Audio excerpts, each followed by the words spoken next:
bondad de Dios, de la palabra de Dios, de la presencia de Dios. Amén. Vamos a estudiar hoy en la Escritura, en el Evangelio de Lucas, capítulo 18. Vamos a tener una enseñanza ahí de la historia de la viuda que hace su petición al juez injusto.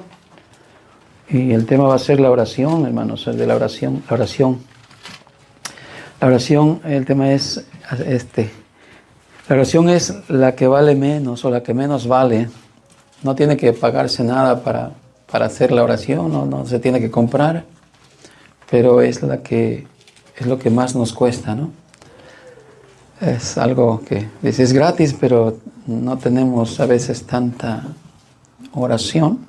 Y no quiero hablar de ese mundo religioso y pentecostal, de cuántas horas oramos. Ya tengo peladas las rodillas, tanto orar, necesito usar estas rodilleras porque si no me voy a quedar sin piel, ¿no? Por tanta oración. No me voy a referir a eso, sino un contexto bíblico con un símbolo espiritual de la importancia de orar y de la necesidad de orar. No necesariamente tenemos que orar horas, semanas enteras o días enteros, porque a veces en el mundo espiritual ha sido como esa idea. Vamos a orar mucho, hermano, porque queremos que Dios nos conceda esto. Estamos en una petición de oración, hermano, porque Dios va a derramar esto. Y enumere lo que quiera. Por un terreno, para un local, por una iglesia, por una casa, etc. Y la gente a veces en ese mundo espiritual hoy ha entrado en ese mundo de vamos a orar, hermano, oración. Oración de vamos a orar en la madrugada, vamos a orar en la noche, vamos a orar a toda hora. Pero creo que es algo erróneo porque Dios no nos va a contestar esas oraciones que son para nuestra ambición, nuestro interés. ¿Sí?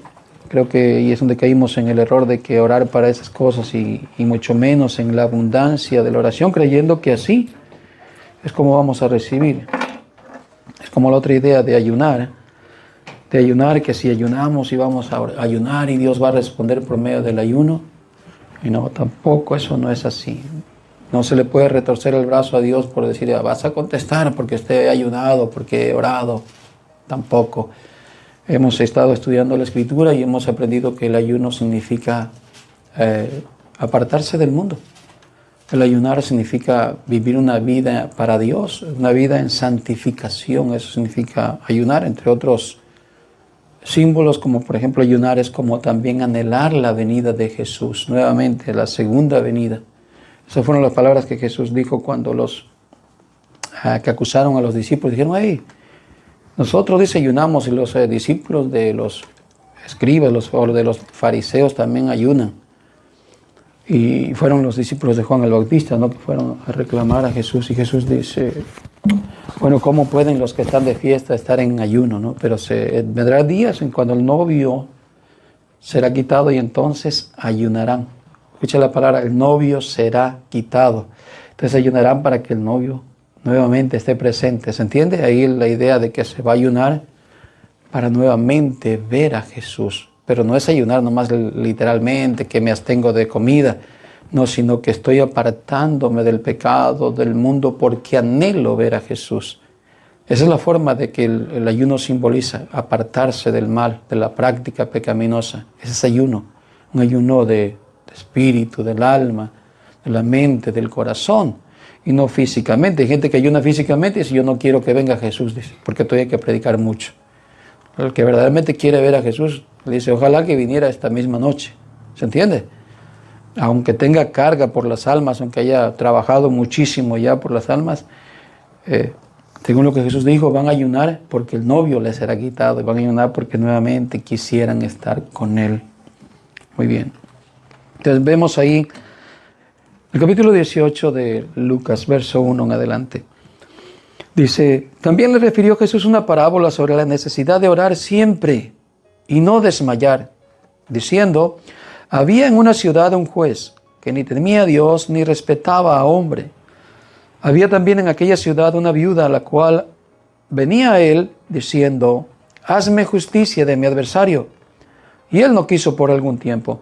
Pero después de esto dijo dentro de sí, aunque ni temo a Dios ni tengo respeto a hombre, sin embargo, porque esta viuda me es molesta, le haré justicia. no sea que viniendo de continuo me agote la paciencia. Y dijo el Señor, oíd lo que dijo el juez injusto.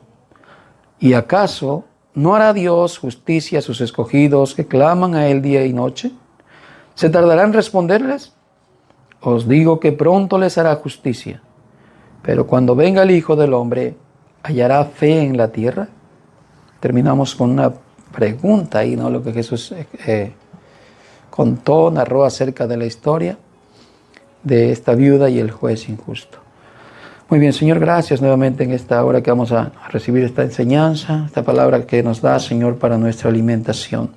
Bendíganos, Señor, nuevamente. Bendiga a cada oidor, cada uno de los que están acá y los que también puedan escuchar después este mensaje. Y te pedimos todo en el nombre de Jesús. Amén. Tomen su lugar. Sigamos al comienzo, la primera parte de la enseñanza, el primer encabezado. Según el verso 1, vemos que Jesús le está refiriendo una parábola, y esa parábola tiene que ver sobre la necesidad. Desde ahí ya vea el enfoque de la parábola de Jesús. ¿Sobre qué va el resumen? Lo importante que es la oración. Es como el respirar a nuestro ser, a nuestro cuerpo, que sin respirar no vivimos, ¿cierto? O la alimentación, o todas estas cosas que son muy puntuales, son muy necesarias, son indispensables, ¿no? Y Jesús está diciendo precisamente que la oración es algo indispensable en el creyente, totalmente indispensable. Podemos tener demasiadas labores en el día, podemos tener un compromiso, una agenda llena durante toda la semana, lo que usted quiera, pero la oración es algo que no se puede dejar. No se puede hacer a un lado porque uno diga, no, es que no puedo porque hoy no tengo tiempo. ¿Acaso nosotros cuando tenemos demasiado trabajo no respiramos de continuo? Algo así tiene que ser la idea de esta enseñanza de Jesús acerca de la necesidad de orar siempre, dice. No orar de vez en cuando o dentro de una semana o cada 15 días o cada vez que me acuerdo de Dios o porque yo tengo una gran petición o porque yo tengo una gran necesidad, ¿no? El enfoque es siempre, siempre quiere decir la mañana, la noche, al levantarme, al acostarme, siempre hay que estar en una continuidad de esta práctica de fe, de un hijo de Dios, una persona que tiene una relación, una comunión plena con Dios. Es imposible que un cristiano diga, yo soy cristiano, pero sí oro, pero no todo el tiempo, de vez en cuando, pero sí hago mi oración. No se trata de ese tema de cristianismo, se podría decir frío o tibio, sino una manera testificando que eres un cristiano que tiene una verdadera comunión con Dios. Muy bien. Y dice orar, de la necesidad de orar siempre y no desmayar. O sea, que no tiene que ser de algo que sea por cierto tiempo, programar cierto tiempo o solamente un cierto tiempo, sino todo el tiempo y sin perder el ánimo, sin perder el énfasis, el enfoque siempre en estar sin desmayar. Porque esto puede ser, ¿no? Que como cristianos tal vez no dejamos la plena comunión con Dios a través de la oración, pero sí puede ser que ciertos días menguamos, ¿no? Y simplemente en la mañana, Señor, te doy gracias porque ya amanecí, me voy al trabajar y nos vemos al rato. Ayúdame, cuídame y guárdame. O más, en la hora de la comida, ¿no? Como es muy típico, a la hora de la comida, siempre pues, gracias Señor por la comida. Esto casi nunca se deja al lado, ¿no? Están nuestros hijos y ya sé que ellos inclinan los ojos así, la mirada por lo menos, aunque no hablen muy duro, y lo hacen. Pero eso tal vez sea parte ya de una rutina. Mientras que en la intimidad, en el momento de levantarte, en el momento de acostarse, no debe ser como algo que se nos olvide o algo que no nos dé el corazón para estar al pie ahí dándole gracias a Dios. ¿Sí? Se entiende que la oración de la gracia por la comida es algo corto y algo práctico, pero nos da a entender que debe de haber una comunión con Dios que sea prioritario en cada uno de nosotros y sin desmayar. Muy bien, pero para esto, hermanos, se tiene que buscar esa esa práctica a través de la humildad, a través de hacer tiempo, a través de la fe que tenemos. Que esa fe se muestre en nuestro ser, en nuestro vivir, al mostrar que buscamos a Dios de corazón en oración. El enfoque que tenemos, que no solamente oramos por orar, sino que oramos porque es algo prioritario en nuestras vidas, ¿cierto? Así como el respirar, es algo indispensable. ¿Tenemos tiempo, hermanos, acaso no para todo lo que te queremos y deseamos durante el día? ¿Qué no hacemos durante el día? Todo lo que queremos casi podemos hacerlo. ¿Pero por qué? Porque a veces le damos ese énfasis, esa visión de cada rutina de nuestros días. Voy a hacer esto, voy a hacer lo otro, y voy a hacer lo otro, y voy a hacer lo otro. Y muchas veces terminamos cada día con nuestra buena rutina. Así debe ser también nuestra forma de oración con Dios. De primero poner en la mañana o al acostarnos en la oración con Dios. El tener un diálogo con Dios, el tener una comunión con Dios. Pero muchas veces para la oración, hermano, no nos alcanza el tiempo, ¿cierto? Ya venimos a orar ya cuando estamos ya bien cansados, un ojo agotado, el otro ya casi no quiere ver. Y lo que hacemos es rápidamente nos inclinamos ahí y un gracias, Señor, me bendiciste hoy, te agradezco, y pum, a dormir. Lo que quiero decir es que lo tenemos como algo sin mucha importancia y sin mucha disciplina de apartar un tiempo de energía, de un tiempo de esfuerzo para orar con Dios. De hecho, cuando vamos a trabajar, ¿no es lo mejor lo que damos durante el día? Trabajamos con toda la energía, llegamos puntual, siempre estamos ahí día con día, semana con semana, mes con mes, año tras año. Y en la oración a veces no tenemos esa vitalidad, sino que a veces va de mal en peor. En vez de mejorar, lo que vamos haciendo es menguando. Y si antes me inclinaba, que hasta lloraba a veces, hay algunas lágrimas de arrepentimiento, de compungimiento, ahora oro menos y no siento a veces ese derramarme delante de Dios, porque mi oración es muy sencilla, es muy corta, que no me da tiempo ni para expresarle a Dios siquiera lo que hay dentro de mí, ¿no? Y en eso tenemos que tener cuidado, porque Dios nos demanda mucha oración para tener una buena relación con Dios. Y otra vuelta, cuando digo mucha oración, no tiene que ver con horas, pero eso sí un tiempo, que sea un tiempo de calidad. Así como dedicamos tiempo en el trabajo, tiempo en la familia, tiempo que son de suficiente espacio para que se vea el afecto, para que se vea el aprovechamiento del tiempo, pienso que la oración no es menos para darle tan poco tiempo, que demanda un buen tiempo, para que podamos así crecer en la relación con nuestro Dios, que haya fruto de esa oración. Por ejemplo, un tiempo de calidad, no puede decir usted, voy a llevar a mis hijos al mall, pero los voy a llevar y por aquí entro y por aquí salgo, va a decir los hijos, ¿ya qué nos trajo? Por lo menos detente, no sé, a una nieve, a comprar algo, o a ver algo, ¿no? Pero si entras de entrada por salida, ¿qué van a pensar tu familia? Eso es tiempo de calidad. Para eso mejor ni me hubiera sacado, ¿cierto? Entonces, algo así tiene que ver la oración, el sentido de orar. Que no tienen que ser palabras repetitivas y palabras como un persinar si salgo corriendo, ya le tengo la bendición de Dios. No, tiene que ver algo más ahí en el corazón que haga que nuestra oración en verdad tenga sentido y sea escuchada por Dios. Y así venga el fruto de la respuesta de nuestra oración. Mira lo que dice, ya vimos el primer punto, de que es una necesidad de orar siempre y no desmayar. En Efesios capítulo 6, verso 18, mire lo que nos dice. En la versión TLA dice, no se olviden de orar. Fíjense esta palabra, no se olviden de orar. Esta es una forma de, tanto nos puede pasar, pero también de una forma como de un imperativo, nos da una orden, no se olviden. No se olviden de orar. Dice, siempre que oren a Dios, dejen que los dirija el Espíritu Santo. Ahí está otro enfoque de cómo debemos orar. Dejar que sea Dios que nos haga pensar las cosas que debemos, ya sea pedir o también ofrecerle a Dios. cosas que sean conectadas con la voluntad de Dios. Por eso dice, dejen que el Espíritu Santo los dirija, los guíe. Que no sean nuestros intereses personales, aunque sí, realmente a veces cosas buenas. Deseo que mi hijo sea bendecido, deseo que mi hija, mis hermanos, etcétera, o que la iglesia crezca, Señor, te ruego. Está bien.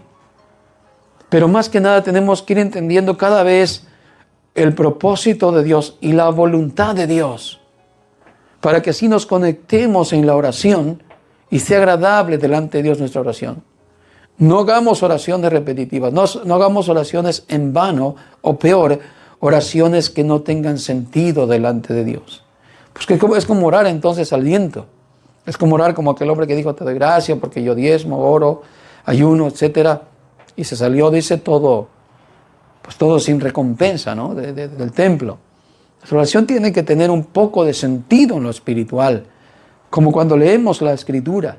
Hay un pensamiento en lo que hemos aprendido. Bueno, Señor, aprendimos que nosotros, Señor, a veces tenemos duro el corazón. Ayúdame a enternecer mi corazón, Señor, porque ciertamente a veces me cuesta estar, me cuesta estudiar, me cuesta practicar tu palabra, pero es por la dureza de mi corazón, Señor.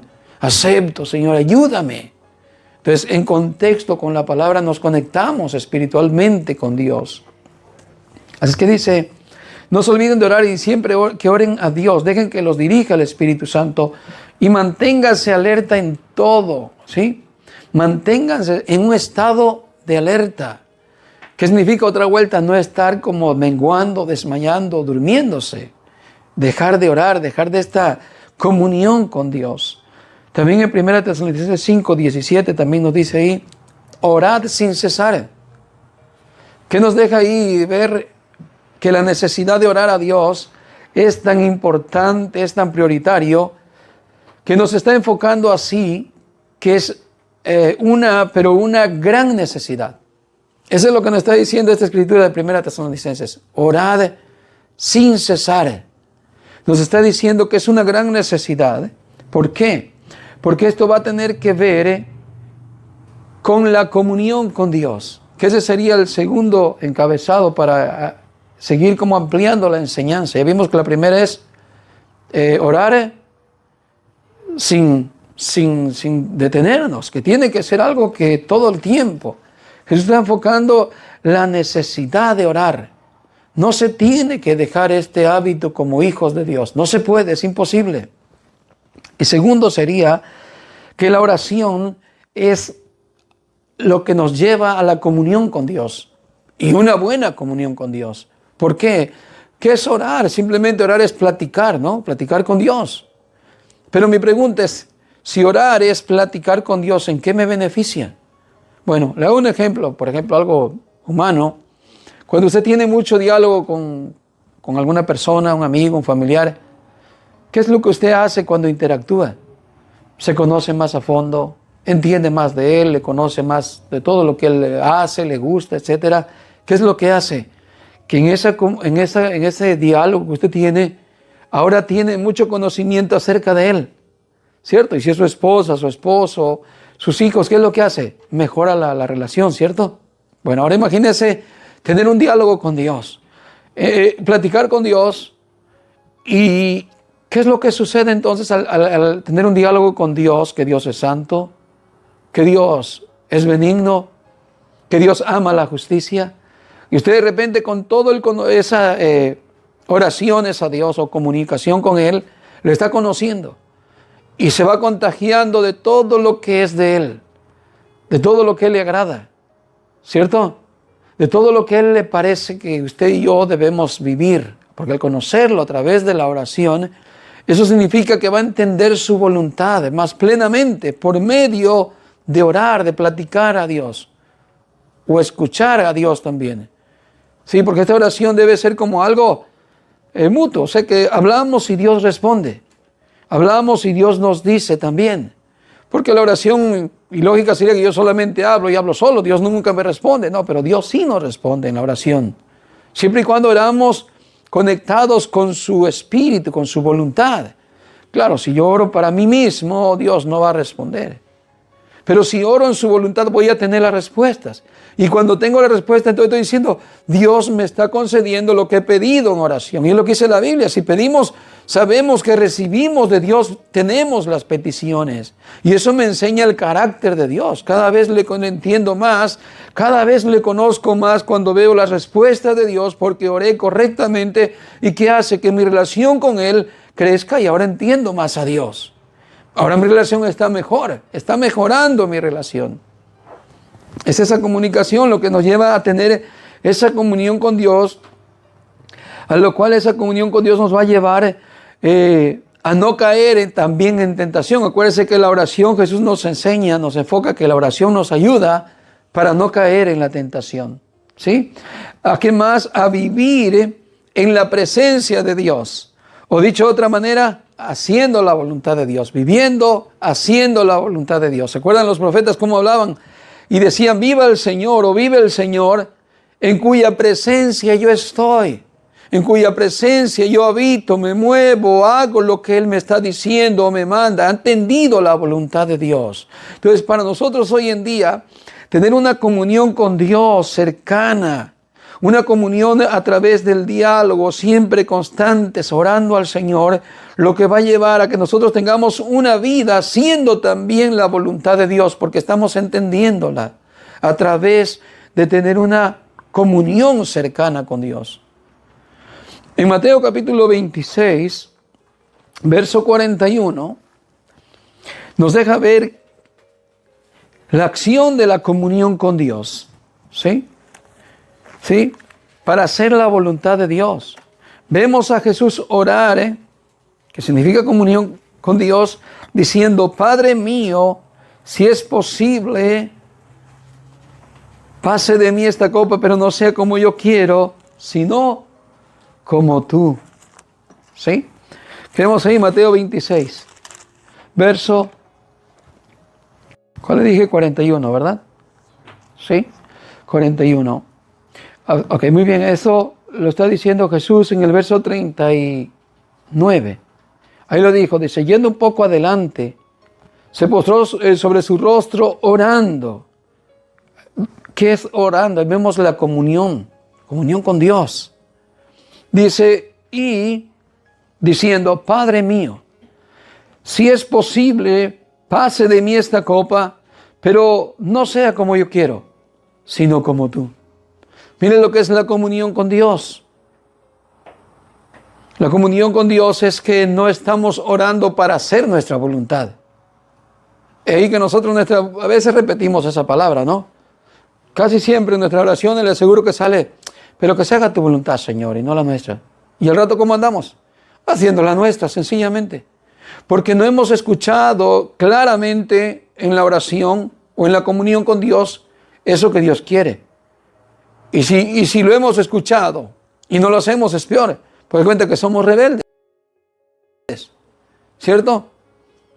Ahora yo puedo pensar algo que es que no le hemos escuchado al Señor. Por falta de una buena comunión, por falta de una buena relación con Dios. Porque creo que una buena relación con Dios, una buena intimidad con Dios, quiere decir una cercanía, de que tú le conoces a Él y que te das a conocer de Él.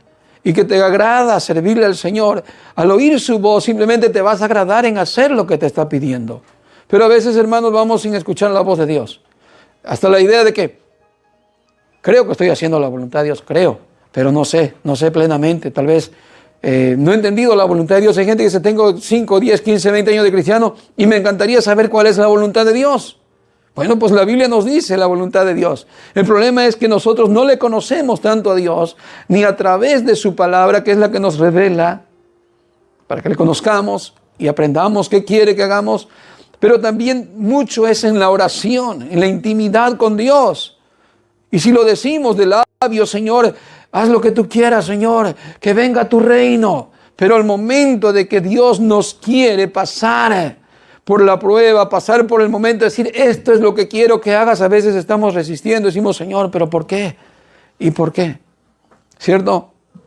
Entonces Jesús está orando, dándonos un ejemplo de que Él probablemente, no quiero corroborar de que Él no quería ir a la cruz. No, yo no solamente creo que lo hizo como un ejemplo para mostrar que al final, aunque yo no quisiera hacer la voluntad, debo aprender que Dios recibe la honra al hacerle su voluntad. ¿Se entiende? Porque hay veces que nuestra propia humanidad ni siquiera a veces queremos hacer la voluntad de Dios y ya somos hijos de Dios, ¿cierto? ¿Cuánto nos pasa a veces de que ya entendemos la voluntad de Dios, pero somos algo duros de corazón o cabezones? Sé que tengo que orar, pero, Señor, perdóname, tengo sueño. Ya sé la voluntad de Dios, ¿cierto? Y muchas cosas que ya entiendo, pero Señor, tú me conoces, perdóname, yo soy tu hijo amado también, perdóname. Y no lo hacemos, y entendiendo que es la voluntad de Dios. Pero aún así, aunque sepamos que no nos gusta, porque no nos puede gustar a veces, a mí no me gusta lo que Dios dejó ahí, que por qué tengo que amar, por ejemplo, a mi enemigo. Y Dios dice que lo ama y no me gusta. Pero aunque no me guste, Señor, tu palabra dice que lo debo de hacer. Porque yo tengo que ser perfecto como mi Padre Celestial, que es perfecto. Me manda a perdonar. Me dice, sed perfectos como vuestro Padre que está en los cielos es perfecto. Perdonar a los que os ofenden. Así como Cristo os perdonó, o Dios os perdonó en Cristo. Debo de practicarlo aunque incluso no me agrade, no me guste. ¿Por qué? Porque debo de entender que al final no es lo que a mí me agrade, sino lo que le agrada a Dios. Y no mi voluntad, sino la voluntad de Dios. Con esto no estoy diciendo que lo haga así, a la bravucona, pues voy a orar y todo, solo porque Él quiere que yo ore y que se haga su voluntad, Señor, así. No, el apóstol Pablo hablaba de eso. Mira, dice, hay quienes anuncian el evangelio, algunos por ahí por riña, otros por fama, otros de mala gana, por andar peleando con los que predicamos el evangelio. Pero ya sea que lo anuncien de buena gana o de mala gana, dice, al fin de todo es predicado el evangelio. Pero yo, dice, más bien lo haré de buena manera, con gozo, hermano, con alegría. Si voy a ayunar, si voy a orar, si voy a asistir, si voy a lo que vaya a hacer, todo lo que consiste en mi vida de la fe, lo voy a hacer con ganas. Lo voy a hacer con ánimo pronto, lo voy a hacer con gozo, con alegría, de buena manera, dijo Pablo. Y esto dice porque pues lo tengo que hacer, porque a mí me nace ya de buena manera. Pero ay de mí si no lo hiciera también, dice, porque me es una impuesta necesidad. No es por gusto, mero gusto también. Hay que entender las dos cosas. Pero hay que más bien hacerlo, hermano, de buena voluntad. ¿Qué nos cuesta? ¿Cierto? Es como cuando se nos manda a hacer el trabajo, ya sea de parte del patrón o sea de parte del... lo que sea, la casa, el hogar, los hijos, los padres. Y lo hacemos de buena gana a veces. ¿Acaso no queda mejor satisfacción? ¿Sí o no? Y hasta si te dan las gracias, hasta te dices, gracias. No, también gracias por agradecerme, te lo hice. Ahí gracias por haber compuesto ese hoyo ahí que tenía tiempo que estaba ahí. Gracias, gracias. Y el esposo, sí, está bien. Aquí estoy, ya sabes, lo que tú quieras. Pero qué feo es que contestes. Gracias que te dijeron gracias por haberlo al hoyo. Sí, pues si no lo hago yo, ¿quién lo hace? Pues imagínese, no te estás disfrutando de haberlo hecho. O que te digan gracias por la comida, o la esposa. Todo modo tengo que guisar, coman si les gusta y si no, ahí ustedes saben. No, recibe la gratitud, de todo modo no hay que esperar las gracias, pero hay que hacerlo todo con buen ánimo, de buena gana. Y al final cuando estás haciendo puedes estar hasta disfrutando, ¿cierto? Diga, qué ricos frijolitos. Aunque no me gustan a mí, los comen los otros, pero están saliendo bien ricos y hasta cantando ahí, contento, feliz. ¿Cierto? El esposo cuando va a trabajar está contento de lo que está ganando y trabajando. Dice, aunque no todo es para mí, pero también es para otros que tienen que comer. Hay otros pajaritos, pero todo con felicidad, con alegría, ¿no? Bueno, esto tiene que ver entonces, hermanos, que no es nuestra voluntad. Jesús está mostrando eso. Dice, Padre, si es posible, pase de mí esta copa. Otra vuelta, Jesús no está de renuente, no queriendo ir a la cruz. Es un ejemplo para que aprendamos que incluso, aunque no nos guste aquello con lo que Dios nos está haciendo pasar. Señor, me estás haciendo pasar enfermedad. No tengo trabajo.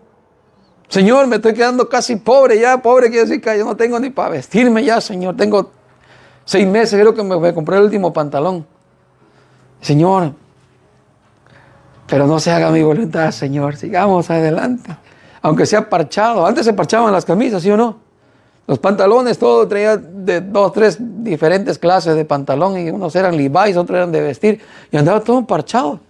Esa moda de parcharlos hoy en día, eso es viejísimo, cuando no teníamos ahí ropa, parchados, remendados, y no era moda, era necesidad. Pero éramos felices con esas ropas así viejas y usadas. Nos costaba tirarlas. No, pero es que todavía puedo sacarle un poquito más el jugo. Y no había ese, hermano, esa ambición, ese reniego hacia Dios. Siempre estábamos contentos, felices con lo que teníamos. Pero de por ahí puede usted estar pasando eso hoy en día y creer que porque es hijo de Dios usted tiene que estar siempre acá con las bendiciones y todo bien. No, hermano. Aun cuando está pasando eso, usted no reniegue, porque Dios sabe por qué lo está pasando ahí. Y no diga, Señor, yo soy tu hijo, voy a reprender todo esto. No, hermano, aprenda a vivir como Dios quiere que aprenda a vivir. Y cuando venga la abundancia, entonces no se vaya al mundo diciendo, ahora sí yo tengo para todo, para viajes, me voy acá, me voy allá. Y los hermanos que pasen su prueba, ahí ellos cuando Dios los bendiga, que los ayude. No, hermano, si Dios quiere que pase eso, así como Jesús está pasando esa prueba. Pero yo me recuerdo cuando Jesús dijo esto, mire, para que dejar claro que Jesús no era que no quería ir a la cruz. Nos trae la idea para que nosotros, si no nos conformamos con eso, aprendamos que se debe hacer la voluntad del Señor. Pero Jesús dijo un día, dice, nadie me quita mi vida, nadie, ninguno puede quitarme mi vida, sino que yo mismo de mi propia voluntad la doy, la expongo. Yo mismo tengo el poder para dar mi vida y para poder tomarla, decía. Ve cómo se estaba dispuesto a ir. Pero el enfoque es que se debe de hacer la voluntad de Dios. Muy bien. Ahora, ¿qué es lo que dice el verso 41? Velad y orad para que no entréis en tentación. El espíritu a la verdad está dispuesto, pero la carne es débil. ¿Sí? Nosotros cuando estamos llenos de Dios, una buena comunión, siempre estamos dispuestos a orar. Pero nomás desmayamos y andamos menos espirituales y andamos más carnales, eso nos va a dar la evidencia de que nos cuesta mucho orar. ¿Qué está diciendo Jesús? ¿Por qué les está reprendiendo que ellos deben siempre estar orando? ¿Para qué? Para no entrar en tentación. Deja de tener una buena comunión con Dios y las tentaciones del mundo van a ser súper fácil para caerlas. Ay, es que a mí me gustaba y hoy que la veo se me antoja otra vuelta, lo que sea, no sé, la cerveza, lo que sea. Y antes yo estaba fuerte, pero ahora no sé por qué las tentaciones son más difíciles. Bueno, la oración nos hace estar fuertes para estar en contra de las tentaciones. ¿Sí? Pedro, por ejemplo, nos muestra mucho que está siendo tentado varias veces por Satanás, por su mente carnal, y Jesús le está dando una lección que se debe de estar siempre velando y orando para no caer en tentación. Para darse cuenta de esto, de que la carne es débil y está propensa a caer en tentación si no se ora constantemente. ¿Por qué los está reprendiendo entonces? Porque están dormidos. Ve el verso 40. Dice, vino luego a sus discípulos y les halló ¿cómo? Durmiendo. A todos los discípulos, pero le dijo a Pedro, ¿así que no habéis podido velar conmigo una hora? ¿Sí? ¿Qué está diciendo? Que los ha encontrado desconectados de Dios. Los discípulos están en su mundo. Los discípulos están descansando, pensando para el siguiente día, la campaña, lo que van a tener el montón de gente, porque les seguía mucha gente. Pero ¿cuál era la mentalidad de los discípulos y los apóstoles? O de Pedro y todos. ¿Cuál era? ¿Quién va a tener el mejor puesto? Señor, ¿cuál recompensa tenemos? Dejamos todo. Señor, ¿quieres que echemos a los que andan predicando en tu nombre y no andan con nosotros? Queremos acá todos nosotros gobernar, nosotros ser líderes de toda aquella gente que vaya a predicar el evangelio. Esa mentalidad, quiero un puesto, Señor, yo quiero autoridad. Y habían experimentado autoridad. Acuérdense que Jesús le dio autoridad para sanar enfermos, para expulsar demonios y todo esto. Entonces ellos están en esa mentalidad. Mientras Jesús les está dice, es necesario que el Hijo del Hombre padezca mucho y muera, que vaya en mano de impíos y sea muerto y al tercer día resucite. Jesús está a punto de morir, ellos están peleando por puestos, ellos están en su mundo, con su rock and roll, sus ideas, sus pensamientos, así como las iglesias hoy en día. ¿Sí? ¿Qué se predican en las iglesias? Sus deseos, prosperidades, alegrías, bendiciones, todo te va a ir bien, un evangelio sin esfuerzo, sin dedicación a Dios, y toda esa vida que está carnalmente, esa vida fuera de la voluntad de Dios. También eso es lo que se vive hoy en día en las iglesias, muchas iglesias. Así es que los reprendió porque los halló desconectados, sin comunión con Dios. Eso era lo que estaba en ese momento expresando, que están dormidos. Una persona que está dormida simplemente está desconectada con Dios. Ahora, el tercer encabezado, hermano, entonces se necesita la comunión con Dios. ¿Para qué? Para ser efectivo. Que vemos que Pedro, la iglesia, todos los discípulos están desconectados, y estando desconectados uno, hermano, no es efectivo. ¿O acaso uno trabaja durmiendo? No, uno tiene que estar despierto para estar activo, efectivo, en acción. Pues igual, tiene que estar conectado con Dios, tener una comunión con Dios para estar efectivo, sirviendo, actuando, moviéndose en la voluntad de Dios, en el contexto en que te toca vivir, lo que Dios te manda hacer. Simplemente para estar efectivo y activo se necesita estar en comunión con Dios. Si no, no se puede. ¿Cierto? Mira un ejemplo en Marcos capítulo 9 para ver ese ejemplo. En el capítulo 9, verso 28 y el 29, nos muestra ahí la escritura, dice: cuando él entró en casa, sus discípulos le preguntaron aparte: ¿por qué nosotros no pudimos echarle fuera? Y les dijo: este género con nada puede salir, sino con oración y ayuno. El contexto es que Jesús había ido a la montaña, se recuerda, con Pedro, Juan y Jacob, los más cercanos a Jesús. Y cuando regresa de la montaña está el bonchinche. Hay un pleiterío ahí entre los fariseos y los escribas y los discípulos de Jesús. Están peleando entre ellos. Baja Jesús y los reprende y dice: ¿qué hacéis discutiendo? ¿Qué hacéis perdiendo el tiempo con los fariseos que siempre están atacando a Jesús y a sus discípulos? Mientras que está la necesidad, está el gentío, ellos están perdiendo el tiempo discutiendo. Sí, como hoy en día se puede decir, a ver, ¿quién tiene la verdad? Yo voy a dar un debate, yo gano el debate. Eso es perder el tiempo. Y menos si es con una persona que está debatiendo no para, digamos, para ayudar al necesitado, no para traer la verdad, sino para elogiarse. Mucha gente hace debates para salir como que es un campeón, yo los vencí a todos, esa gente son del diablo, yo tengo la doctrina correcta, y solo para exaltarse. No estoy diciendo que no se debe exponer la palabra, pero de igual hay otros que quieren hacer un debate, tampoco no porque les interese la doctrina, sino solamente por riña, así como estaban en ese momento los discípulos y los fariseos, riñendo. A lo cual Jesús los regaña y dice: ¿qué hacéis peleando? Entonces, ¿qué pasa? Hay un endemoniado, un joven que está endemoniado, poseído, que el demonio lo atormenta, lo quería matar, lo echaba al agua y al fuego, y la familia está que ya no puede más. Sufrían tanto ellos como el joven que estaba poseído. A lo cual Jesús lo libera, Jesús lo sana.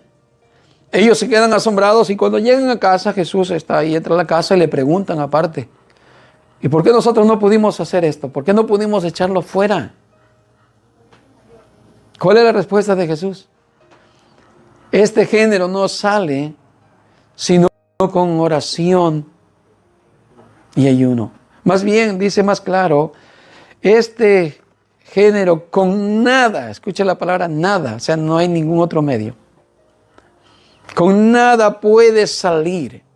Lo único que hay para poder hacer esto es estar en comunión con Dios, que es oración, y ayuno, que es santificación. Apartarse del mundo. Y ustedes no se han apartado del mundo. Ustedes están pensando terrenalmente. Ustedes quieren cargos. Ustedes están peleando. Entre ustedes traen riñas. Jesús venía de camino, un día venía hacia Jerusalén. Y ellos venían entre ellos peleando, discutiendo. Y cuando Jesús llega otra vuelta a una casa, dice: ¿qué discutís entre ustedes? Y dice que nadie quiso hablar, se quedaron calladitos porque sabía Jesús que venían hablando. Ellos sabían que Jesús conocía. ¿Y cómo se atrevían a pensar sabiendo que Jesús sabía los pensamientos, no? Y nosotros, ¿cómo nos atrevemos a pensar en lo mismo hoy en día, no? Se nos va la mente como que Dios no está oyendo ahí. De eso se trata el temor de Dios, por cierto. Cuando tú dices: yo tengo temor de Dios, es que sabes que Dios está oyendo y viendo todo el tiempo, y por eso tenemos mucho cuidado de lo que pensamos, vemos, hacemos y etcétera. Es ahí como se entiende el temor de Dios. Saber que Él todo el tiempo está viendo, escuchando. Entonces, ¿qué vemos? Que Jesús está diciendo, este género no sale sino solamente cuando hay una buena comunión con Dios. Pero ustedes fuimos a orar y se la pasaron durmiendo. ¿Qué dice la Biblia en el estudio de Marcos? Hemos aprendido que cuando había multitudes y mucho servicio a Dios, mucho trabajo, que estaba tan ocupado Jesús, que viajaban para allá en la barca de noche, amanecían y salían otra vuelta para atrás y no paraba. Y eso significa que los discípulos andaban en lo mismo, mucho trabajo. A tal grado que trabajaban tanto atendiendo a la gente, predicando, sanando y todo, que no tenían ni tiempo ni para qué, ni para comer el pan, dice. ¿Qué decía Jesús acerca de eso? Que ellos no tenían tiempo de alimentarse espiritualmente. Los discípulos no tenían tiempo de tener una comunión con Dios.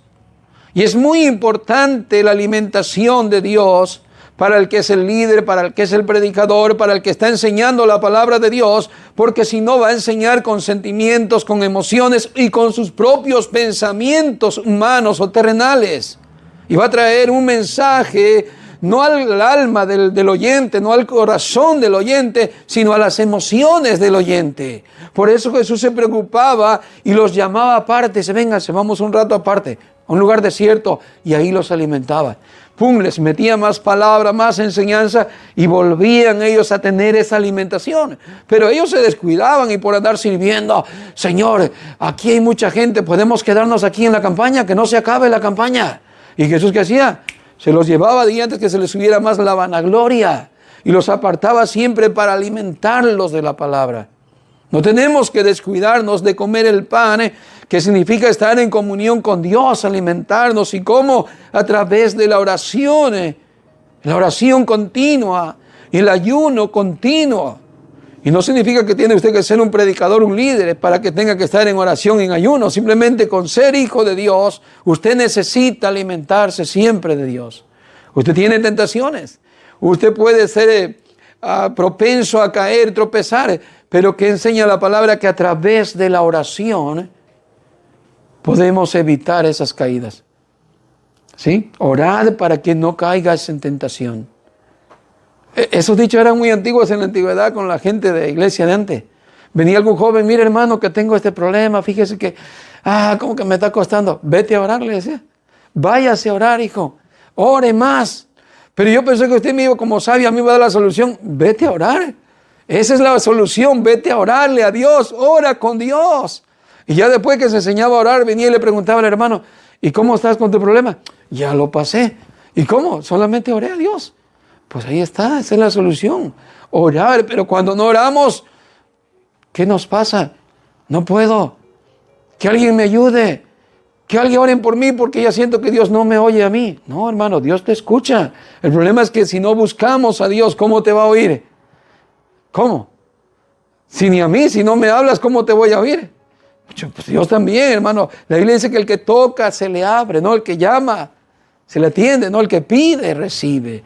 Pero ¿cómo quiero que Dios me ayude si yo estoy acá sin orar?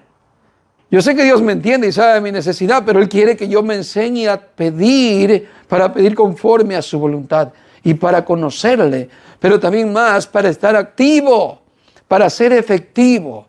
Así que estos hombres, los discípulos, no entendían todavía por qué ellos no podían haber sacado el Espíritu. Hasta que Jesús les dijo que ustedes no tienen plena comunión con Dios. Sí, ya se les dio la autoridad para que saquen espíritu y sanen enfermos. Pero si no tienen comunión con Dios, simplemente eso no les va a servir el día de mañana. ¿Sí? Es que se necesita estar en una comunión con Dios y santificación continua.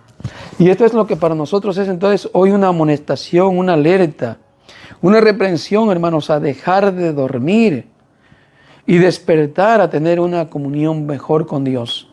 ¿Sí? Vean Mateo 25 y el verso 5 en adelante. Nos va a dar la idea de la falta de efectividad por la falta de la comunión con Dios, así como está en el día de hoy muchas iglesias que no tienen una conexión con Dios. Mateo 25, verso 5. Dice, Y tratándose el esposo, sí, dice, y tratándose el esposo, cabecearon todas y se durmieron. Esto representa a la iglesia, ¿no? Dice, y a la medianoche se oyó un clamor y aquí viene el esposo, salid a recibirle. Entonces a todas aquellas vírgenes se levantaron y arreglaron sus lámparas. Y las insensatas dijeron a las prudentes, dándote vuestro aceite, porque nuestras lámparas se apagan. A las prudentes respondieron diciendo, para que no os falte a nosotras ni a vosotras, id más bien a los que venden y comprad para vosotras mismas. Pero mientras ellas iban a comprar, vino el esposo, y las que estaban preparadas entraron con él a las bodas, y se cerró la puerta. Después vinieron también las otras vírgenes diciendo, Señor, Señor, ábrenos. Mas él respondiendo dijo, de cierto os digo que no os conozco. Velad pues, porque no sabéis ni el día ni la hora, o el día ni la hora en que el Hijo del Hombre ha de venir. ¿Qué vemos aquí? Mire, aquí lo que representa aquí, hay dos tipos de vírgenes. Hay unas que son prudentes y otras que son insensatas. Las prudentes dice que tomaron, aparte de su lámpara, tomaron consigo el aceite, mientras que las insensatas solamente tomaron sus lámparas, usaron el aceite que tenía la lámpara, pero ese aceite se terminó. Y pasando el tiempo, hermano, se puede acabar las cosas, ¿sí o no? Yo oraba antes, pero eso se puede acabar, hermano, ya quedó en el pasado. Si nosotros no tenemos esa vasija con aceite que tenían las prudentes, hermano, eso es como si antes era yo cristiano. Y por lo tanto, no puedo decir estoy activo, estoy funcionando, porque no, la verdad es que me siento hasta mal hacerlo, porque no tengo una comunión con Dios. ¿Se entiende? Y eso representa que hoy en día hay iglesias que no tienen esa comunión con Dios. A tal grado que habla que cuando venga el Señor nuevamente, no van a poder entrar en el reino de Dios. ¿Por qué? Aunque se llamen iglesias, se llamen vírgenes, pero son insensatas. ¿Por qué? Porque no tienen lo que es el aceite que representa el Espíritu Santo y que el Espíritu Santo representa la comunión con Dios. No existe. Están haciendo servicio de iglesia y todos los contextos de iglesia, ritos y todo, pero con un contexto vacío interiormente. Si no están conectados en la voluntad de Dios, simplemente es algo ritual, algo exterior. Pero cuando venga el Señor, en el momento de que Él venga, en el tiempo se verá si estaban esperando al Señor y si estaban funcionando en lo que era la comunión con Dios, en el estar haciendo la voluntad de Dios o no. Así es que lo importante es que debemos, hermanos, hoy entender que la oración es muy necesaria. ¿Sí? Es indispensable. Veamos en Lucas capítulo 6, verso 8, ya el mismo texto que leímos cuando comenzamos, la misma escritura. Verso 8 dice Jesús,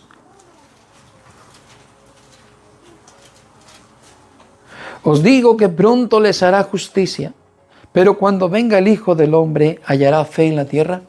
¿Qué nos quiso decir Jesús? Que cuando Él venga, ¿será que hay alguien que tiene comunión con Dios? ¿Será que alguien en verdad está en esa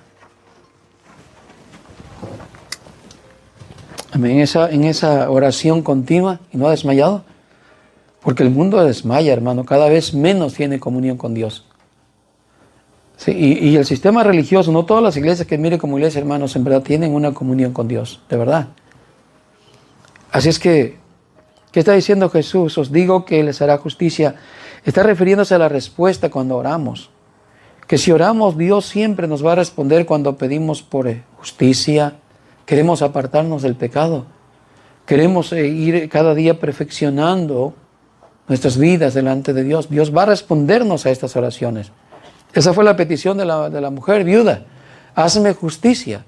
Cuando nosotros oramos a Dios, oramos por la justicia de Dios, por las cosas que nos hacen, hermanos, tropezar para que Dios nos aparte del mal, ¿cierto?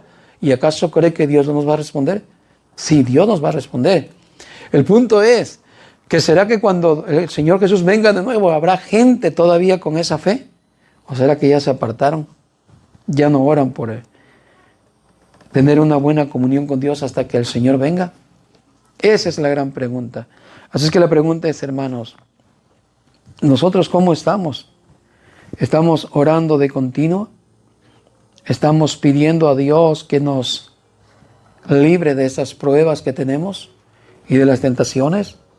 Incluso estamos orando para que crezca nuestra comunión con Él y ser efectivos en el reino de Dios.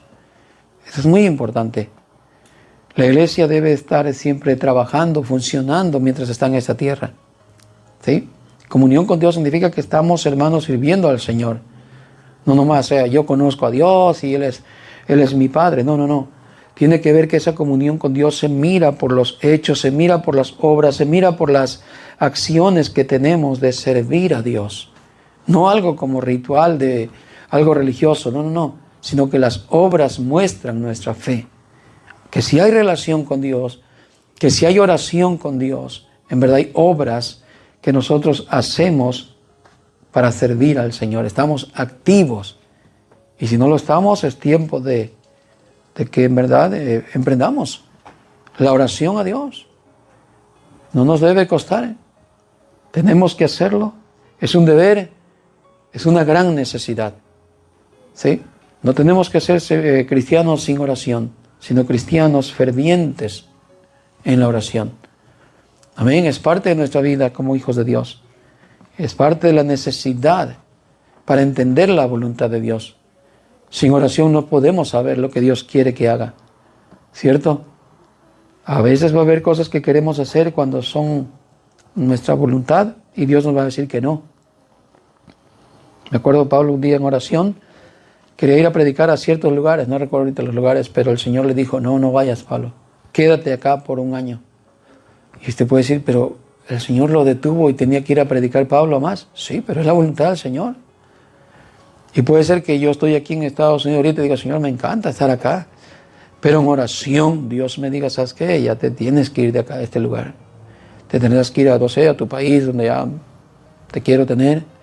Y en oración voy a entender lo que Dios me está diciendo que haga. Pero si yo no me conecto en la voluntad de Dios, yo voy a estar siempre donde yo quiera, ir a donde yo quiera, hacer lo que yo quiera. Y eso es delicado. No solamente como un predicador, un líder, aún como hijo de Dios. Usted y yo no debemos guiarnos sino por la voluntad del Señor.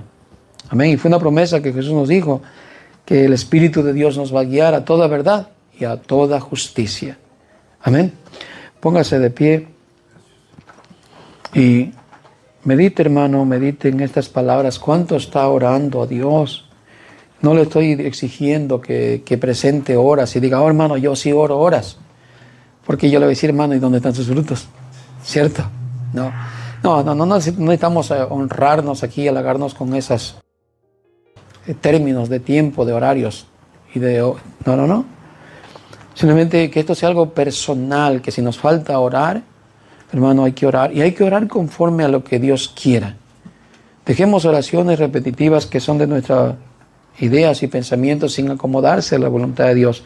Y cuando digamos a Dios, hágase tu voluntad y no la nuestra, entendamos lo que le decimos a Dios. Entendamos. Que no sea de labios decir, Señor, hágase tu voluntad y no la nuestra, porque terminamos al final diciendo, a mí no me importa lo que tú quieras, hago siempre lo que yo quiero. Aunque no lo digamos de esa manera, yo sé que no lo decimos así, pero al final terminamos, ni oramos suficiente o ni nos conectamos con Dios. De esa manera estamos diciendo al final, yo hago lo que yo pienso, lo que yo quiero. Oremos. Señor y Padre Santo, gracias nuevamente porque esta palabra